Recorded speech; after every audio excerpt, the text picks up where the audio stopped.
कई चर्चाएं बारी बारी जो लैंड एक्विजिशन पे अमेंडमेंट आई है उसके ऊपर विपक्ष के कई साथियों ने निरंतर करी है।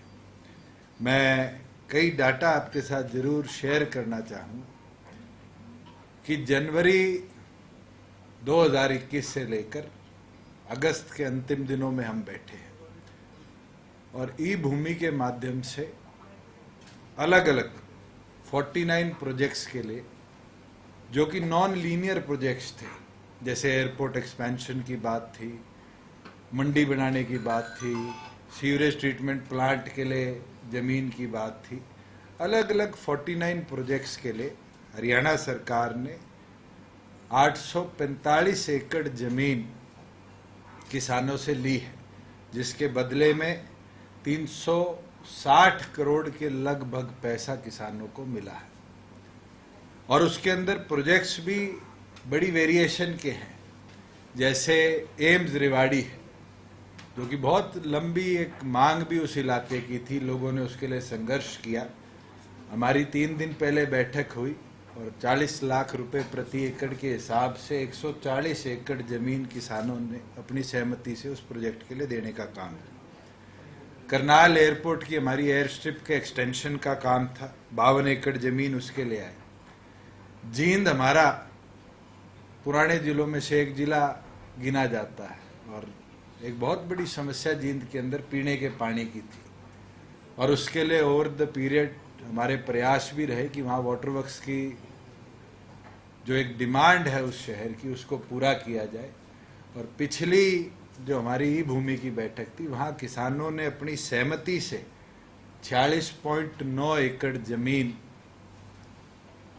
सरकार को देने का फैसला लिया है और उसके साथ लगती हुई 10 एकड़ जमीन और 2 फार्मर्स की हमने उनसे भी आग्रह किया है कि वो सेम रेट पर अगर देना चाहे तो सरकार उसको जरूर लेगी। मगर ऐसे प्रोजेक्ट्स हैं ये जो शायद पब्लिक इंटरेस्ट के अंदर आज से बहुत सालों पहले बन जाने चाहिए थे, मगर ये डिले इसकी वजह से आया। चौटाला गांव के अंदर सीवरेज ट्रीटमेंट प्लांट के लिए 20 एकड़ जमीन आई है। फरीदाबाद से नोएडा को कनेक्ट करने के लिए, डायरेक्ट कनेक्टिविटी के लिए ब्रिज बन चुका, मगर रोड एक्सेस पिछले 5 सालों से नहीं हो पाया था क्योंकि उसकी लैंड एक्विजिशन नहीं हो सकती थी। मगर इस बार ई भूमि के अंदर फार्मर्स की सहमति से हमने 40 एकड़ जमीन 90 लाख से लेकर 1 करोड़ और 15 लाख के बीच की वैल्यू की अलग अलग कलेक्टरेट्स की लैंड थी, उनकी सहमति से, आपसी सहमति से हमने लेने का काम किया है। और तो और आज से 9 महीने पहले कहा जाता था कि मंडियां बंद हो जाएंगी।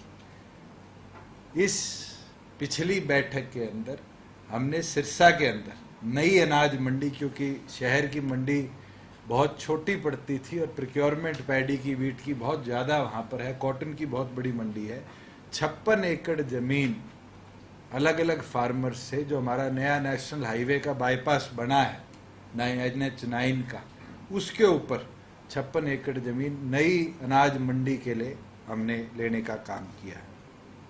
मैं तो इतना बोलना चाहूँगा, कई ऐसे लीनियर प्रोजेक्ट्स हैं और उसकी चर्चा डिटेल के अंदर भी हमने हाउस में भी करी थी। उनके अंदर आज भी NHAI है और जो हमारा land acquisition resettlement and rehabilitation act है, उसके अंदर निरंतर एक्विजिशन होती रही है, मगर क्योंकि उसमें डिलेड पीरियड चलता है और एक कोर्ट में जाने की भी प्रक्रिया है, उसके लिए हमें ये अमेंडमेंट करनी पड़ी थी। और इससे किसी की ना तो ज़मीन नॉन लीनियर प्रोजेक्ट्स के लिए ली जाएगी या नॉन डिफेंस प्रोजेक्ट्स के लिए या नॉन नेशनल हाईवे प्रोजेक्ट्स के लिए नहीं ली जाएगी। अगर आने वाले समय में भी इस तरह के प्रोजेक्ट्स जैसे वाटर वर्क्स है, एयरपोर्ट एक्सटेंशन है और जो प्रोजेक्ट्स होंगे स्टेट गवर्नमेंट के, उनको हम ई भूमि के माध्यम से ही लेने का काम करेंगे।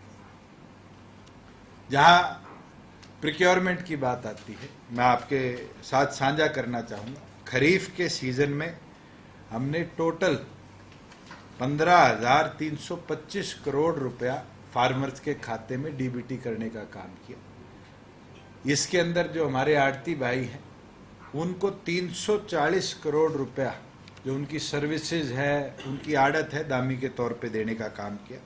पहली बार हुआ कि 9% इंटरेस्ट रेट पे अगर किसी फार्मर की पेमेंट डिले हुई तो 1,20,00,000 के लगभग उसको इंटरेस्ट हरियाणा सरकार ने उसके खाते में ही डीबीटी कर देने का काम किया। और आने वाले दिनों में जब पैडी की, बाजरे की, मूंग की, मूंगफली की, मक्की की प्रोक्योरमेंट होगी, उसके अंदर भी तमाम फार्मर्स को इसी तरीके से डीबीटी के माध्यम से 48 से 72 घंटे के बीच में उसकी पैसे को ट्रांसफर भी करेंगे, और अगर डिलेड होगा तो उसका इंटरेस्ट देने का भी हम निर्णय लेंगे।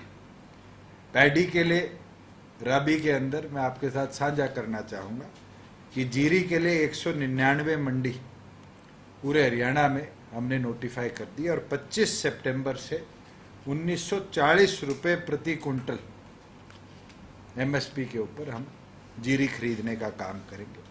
बाजरे के लिए